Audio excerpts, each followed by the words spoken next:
families, it's so good to have you back here with me this week. I'm really excited to share with you a story from the second chapter in Mark, where we're going to be learning about a man named Levi. And now many people were surprised when Jesus sat down to eat with Levi. But what they learned was that Jesus' message of salvation is for everyone. So let's open up our Bibles. And again, hopefully you have one with you. If you don't, feel free to pause the video and go grab it. And we are going to be in Mark chapter 2. So if you need to, you can look in the table of contents and find the page number, right? So we're in the New Testament in Mark, and this time we're in chapter 2, so we need to find the big 2. There it is. And we're going to be reading verses 13 to 17, okay? So then I find the little 13. There it is. Okay, we're going to read together. Mark chapter 2. Verse 13 to 17. Once again, Jesus went out beside the lake. A large crowd came to him, and he began to teach them. As he walked along, he saw Levi, the son of Alphaeus, sitting at the tax collector's booth. "Follow me," Jesus told him. And Levi got up and followed him. Now, when Jesus was having dinner at Levi's house, many tax collectors and sinners were eating with him and his disciples.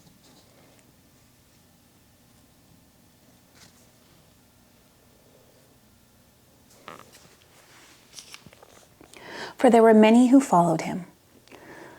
When the teachers of the law, who were Pharisees, saw him eating with the sinners and tax collectors, they asked his disciples, "Why does he eat with tax collectors and sinners?" On hearing this, Jesus said to them, "It is not the healthy who need a doctor, but the sick. I have not come to call the righteous, but sinners." So there we have it, the story of Levi dropping everything to follow Jesus. And one of the things I think is important to realize as we're reading through this is who the tax collectors were.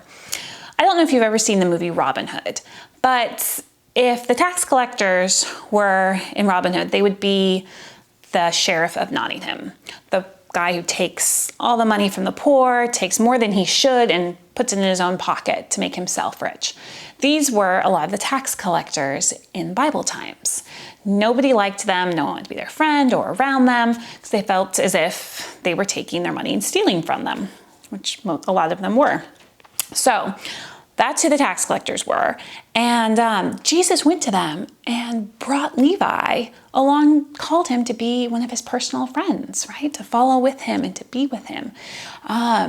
And the Pharisees, who were the leaders of the church in that day, were really upset. They didn't like the fact that Jesus had called one of these tax collectors to be with them. They thought that Jesus should only be associating with people who knew who he was, or maybe who were doing all the right things.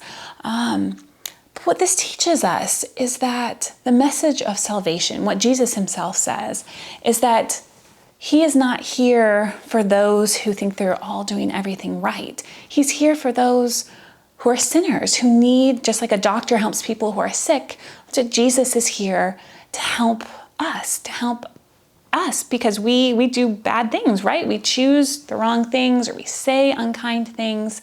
And because everyone sins, it means Jesus is for everyone, not just people in our church or people who might look like us, but because we all do bad things, we all do wrong things. Jesus' love and his message of salvation is for all of us.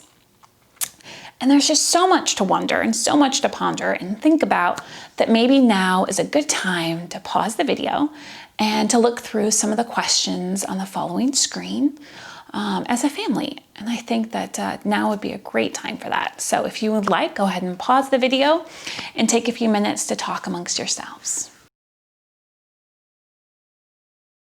Well, I'm so glad you got a minute to talk as a family about what we read. And it's time now for our memory verse. And this week, we're going to be doing something a little bit different, but let me show you the memory verse first, okay? All right, so we are going to be taking that last verse. Jesus said to them, "It is not the healthy who need a doctor, but the sick. I have not called the righteous, but sinners." Okay, just put that there. So we are going to do actions this week to learn our memory verse. Okay, so let me just walk you through some of them. All right, the first one is Jesus, and this is the sign for Jesus. Remember, when he was nailed to the cross, he was nailed in his hands, okay? And so this is the sign for Jesus. So Jesus said to them, "It is not the healthy who need a doctor," and the sign for doctor is this. You put your fingers as you're checking the pulse. "Not the healthy who need a doctor, but the sick." Pretend we're sick, okay? "I have not called the righteous, but the sinners." Okay, and we're going to fold our hands in prayer because it's like we are admitting that we are wrong, that we do bad things, and to sin is the bad things that we do. Okay, so sinners. Mark, like we're holding a Bible, 1:17. Okay, so that's chapter 1, verse 10 plus 7, 17. Okay, so let's do that again together. All right, so Jesus said to them, "It is not the healthy who need a doctor, but the sick. I have not called the righteous, but sinners." Mark chapter 1, verse 17. Okay, should we do that one more time together? Okay, so Jesus said to them, "It is not the healthy who need a doctor, but the sick. I have not called the righteous, but sinners." Mark chapter 1, verse 17. Great. All right, so why don't you guys try doing that at home? Maybe the actions will help you remember our memory verse, okay? And before we go, as always, I'd love to close in prayer, which is when we stop, we talk to God, we thank him for all his many good gifts and his blessings to us. And if you'd like, you can fold your hands or maybe hold hands as a family, okay? Close your eyes, whatever you'd like to do just to help you as we focus as we talk to God. All right. Dear God, thank you that the message of salvation is for everyone, for us as well as everyone in the whole world. Help us to follow you and to not be afraid. Please help us to tell our friends and neighbors about Jesus. In your Son's name, amen. Great. All right, well, thanks again for joining me this week for our family devotionals, and I hope to see you next week. Bye.